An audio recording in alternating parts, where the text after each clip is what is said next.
freemium model is not based on advertising. The freemium model is based, and the games models that I talked about are not based primarily on advertising. So I think a lot of people make the assumption that the internet is basically an ad economy. And it's true that perhaps most of the revenues today are ads, but the fastest growing part of the internet is direct payment. So Flickr Pro, when you're paying for a service, or these cloudware services like Salesforce, etc., you're actually paying, 10% actually pay cash for the service. It's not a free, the other parts can be ad supported, but typically aren't. It's not, the general concern, which is that, it's an ad economy, and ads can only go so far. It's just not true. It starts as an ad economy, but the freemium direct payment model is the fastest growing part. That's okay. So that said, your question is what happens when ads become free? There will be free ads. I mean, in a sense, what is my blog but a free ad for me, right? What is Facebook but free? But you're advertising for yourself and it doesn't cost anything.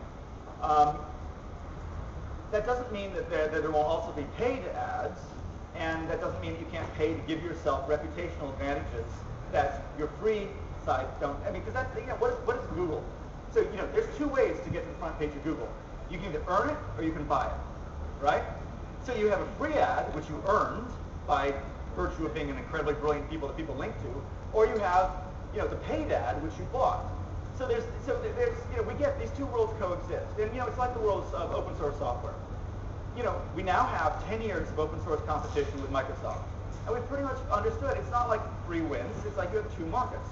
You have the open source world of Linux and MySQL and so on, and that's about half the market, and it tends to be more on the kind of consumer side, or startups, etc. And then you have the paid side, which is enterprise. Companies, even when they're using Linux, want to pay for the Linux with like Red Hat, etc.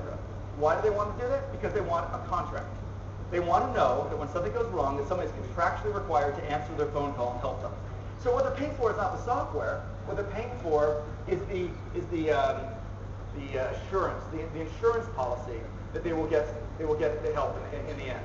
So free and paid can very easily coexist. And you just have to figure out what's worth paying for and what's not.